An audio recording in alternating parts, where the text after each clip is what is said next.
Hi, this is just a quick video to, show you how to spot a phishing email or figure out whether it's a phishing email or whether it's genuine.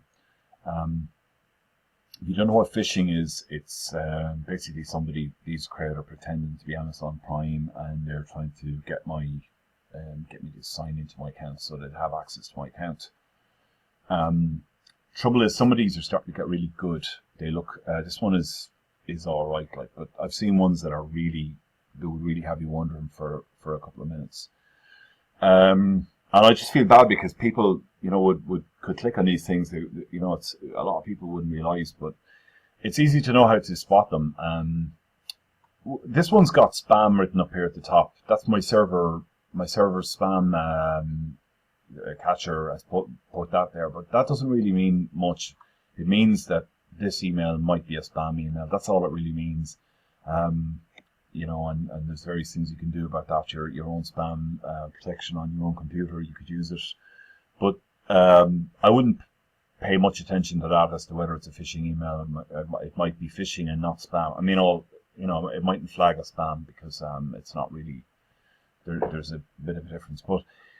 So I wouldn't pay much attention to that, but the best thing you can do is if you hover over any of the links or buttons, if you look in this area down here, and this comes up for, I'm using the Thunderbird client at the moment, but I think this comes up for every client, including Gmail, the online clients and stuff.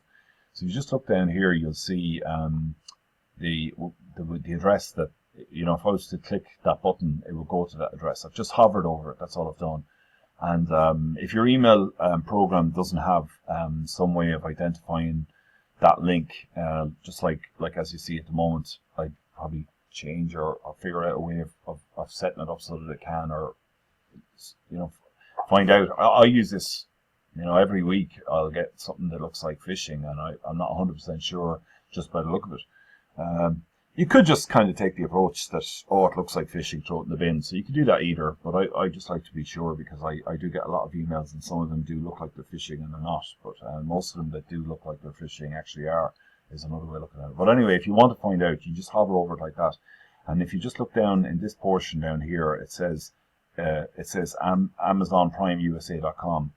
Everything before that, the HTTP and www, and everything after that, the slash from likewise on. Just ignore that. The bit that's important is that bit .amzn through to .com. So that's the domain. Everything else has no bearing on anything. So and sometimes, by the way, they'll trick you. They'll put a dot. It'll be Amazon.com something else. So you can do that as well. But it's the word that's before and after the last dot is the important thing.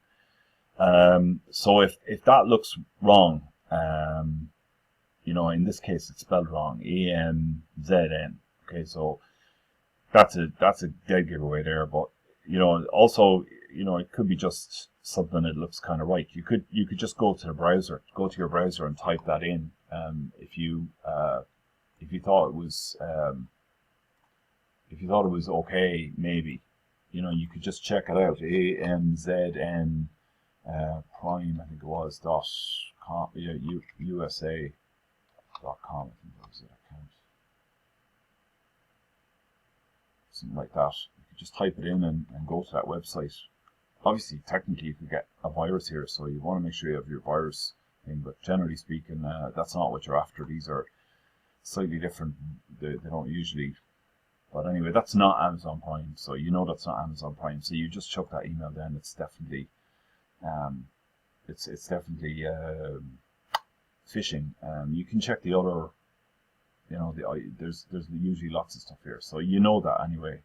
As well as that, even if you thought that this was genuine, just suppose you got this email, it looked okay, it could have been genuine, you hovered over it and the address looked right. Even then, I still wouldn't click on that because if this was, say, an email from PayPal or something and it was genuine, or in this case, Amazon Prime, and it's genuine. It's basically saying log into your account here and check your balance. Well, what I would do is I would just, again, I'd open up a browser and I would go Amazon. I don't have an Amazon Prime account, but whatever it was, and you'd, you know, well, log. I think it's all the one, but you would just log into your account the way you'd normally log into the account. You know, for instance, if it was PayPal, I have a PayPal account, and I would just go to PayPal, and I would just log in here. And when I log in here, it should be giving me the same thing here. If I logged into my Amazon Prime account, and that pending gift card should be there if it was genuine, which it obviously isn't. And most of the time, like I said, they won't be genuine. But if you did want to make sure, don't click on this. Go to the actual site that you know is the proper site, because the whole point of phishing is that they're directing you to a fake website that looks like the real one. That's another thing as well. Like if you did happen to click on one of these by accident, or not by accident, just, you know, you clicked on one and it brought it up in the browser and it looked exactly like Amazon Prime. It doesn't mean that it is Amazon Prime. It wouldn't be in this case. So they will look. That's the problem with phishing, is that they're starting to get a lot better at what they look like. So if you went onto a good phishing scam and you clicked on it, it would look exactly the same. You wouldn't be able to tell it apart except for the URLs. The URL being this bit down here, that AMZN there in that case is wrong. So that's really is the only way of knowing. And the best trick is you know, just go straight in. Don't click here to go here. Just go here directly from wherever your bookmarks or whatever you know to be the correct address. So hopefully that helps some people getting conned.